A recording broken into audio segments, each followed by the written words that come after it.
video is why Einstein is wrong. My other two videos, along with many more, but my latest, and the one on motion, it explains it pretty well what's going on.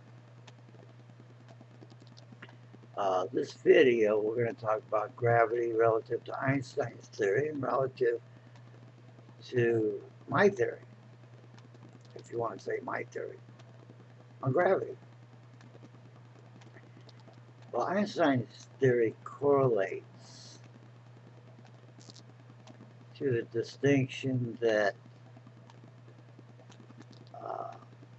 the moving mass, the object moving in the Earth's atmosphere, is attracted to the Earth's core. It's my best belief that it's wrong. And the reason why it's wrong is because the Earth's core is a positive, the object is a positive. Neither one are negative. They're, let's say, positive energies. And same pole energies, like a North Pole on a magnet and another North Pole, which would be both positive, repel. They push away from each other. One doesn't attract the other one. And that's my argument. Reluctantly, matter has zero energy unless it's in conflict with another energy. The same scenario, the moving object and the Earth's mass and the moving object's mass, they repel. So we're talking about a repulse force, a force that is pushing things away rather than one attracting the other one. One of them has to be negative and the other one has to be positive. But in the idea of gravity, they're both positive. So they repel each other.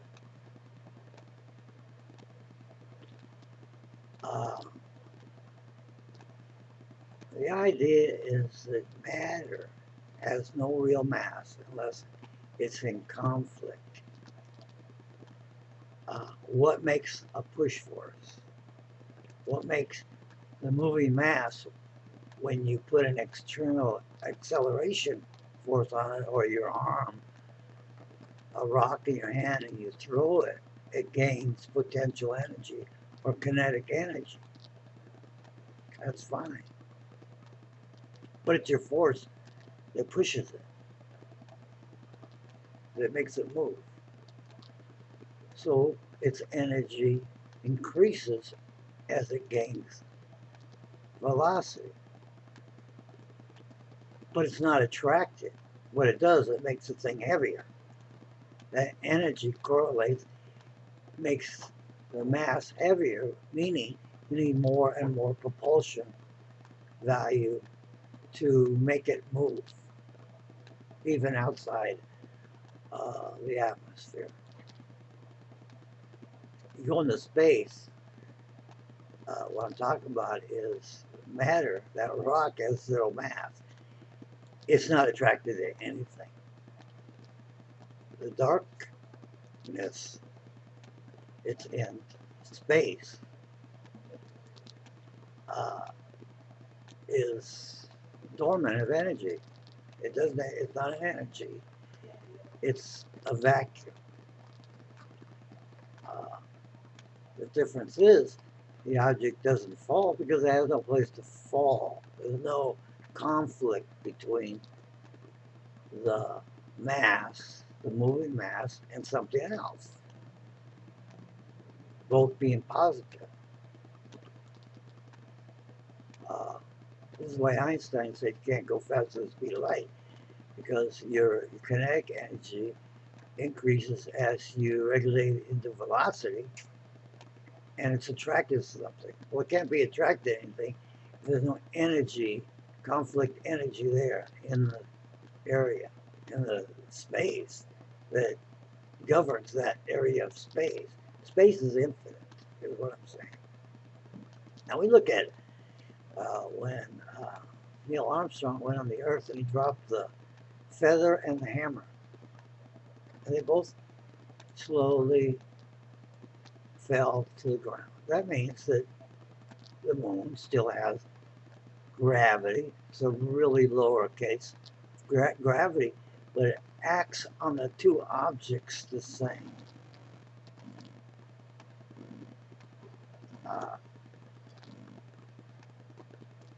Now, we take those two same objects and drop them on Earth. Evidently, they're going to fall to the ground at the same time. Newton's theory shows that 9.8 meters a second. So it doesn't change no matter what the object is. But in space, the object would just sit there having no conflict. That means there's no energy in space. Without energy, you don't have a conflict of energy, you don't have gravity. This is what I'm getting at. The proof is in a lower case of energy, like the moon, and Neil Armstrong dropping the feather and the hammer, they fell slowly. On Earth, it's speeded up because the Earth definitely has more mass than the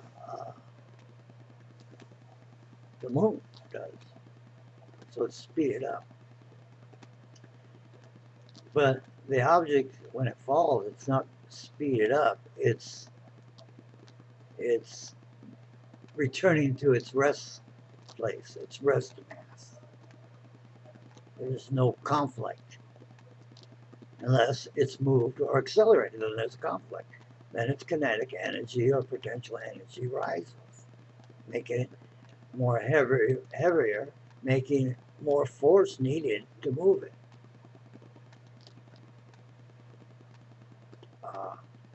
They're not the same in relationship to, let's say, a big marble, or no, a marble and a bowling ball.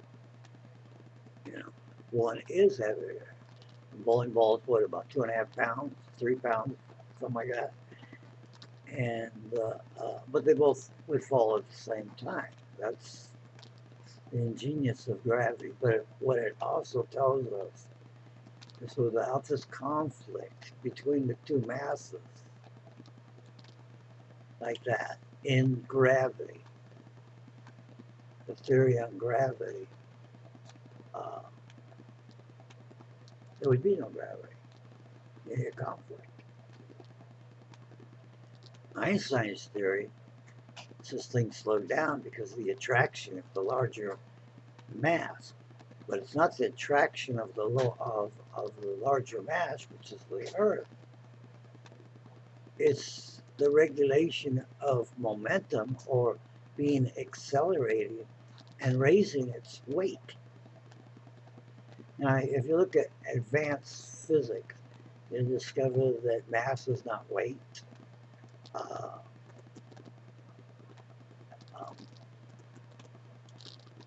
There's a difference between, they don't know why mass is not weight, but yet Einstein says an object during acceleration slows down because its potential energy rises, or its kinetic energy accelerates. And it's weighed on the idea that light is energy and has no mass. But I believe it does. It has very little mass, maybe almost no mass. The other part of this is that why do masses not fall apart? It's because they're held together by kinetic energy, which when moved, and the Earth is always moving, and it's always in orbit around the sun, which makes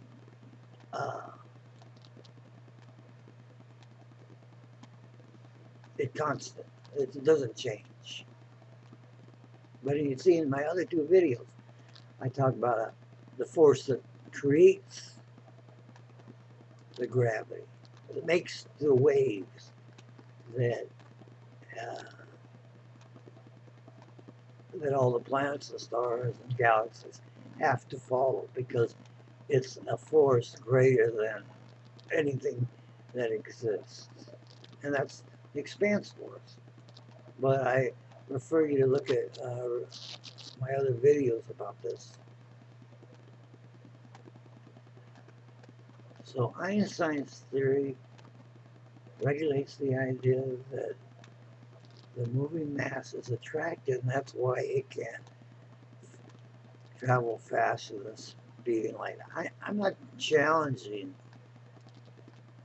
possibly the idea that the speed of light is the fastest you can travel, but look at it this way: if it's potential or kinetic energy, and that's what holds the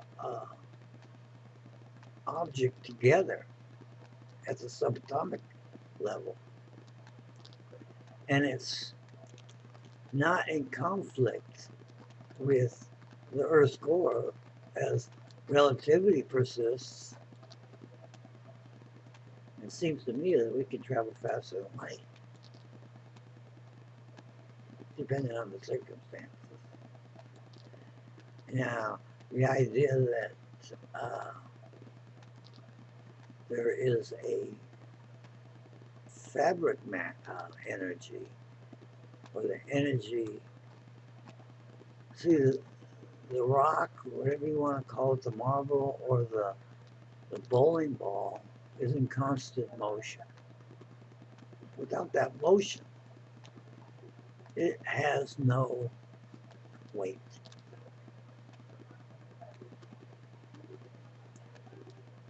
So to say that something cannot travel faster than light because it's the amount of energy that holds objects together. And I refer you again to my other video, especially my video on motion that is on YouTube, that it can't travel faster than light. Okay, if you're on a planet, like they say, it takes 7.5 times around to go the speed of light on Earth, you know. But like I says, the different scales of gravity of the moon, where the objects fall from Armstrong fall both together slowly. We're on Earth, they're faster. We're in space, they don't move at all when they're dropped. That means, when I mean dropped, is there's no force acting on it. Because space is space. Some believe it to be infinite. And again, I relate back to my last 4 or 5 videos. It may be infinite. But anyways, this is my argument against relativity. At the finite scale of the smallest degree, and Einstein's idea about gravity, one has to be positive, one has to be negative. But in reality, we're talking about a repulse force.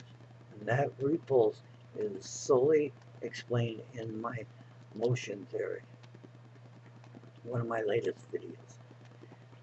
And you go to my YouTube, you go to my YouTube channel, or You can go to my videos by my name, and you'll see different, I think there's 3 or 4 different pictures of me with 5 videos here, 20 here, and so forth. Those are like that because my email was ripped off.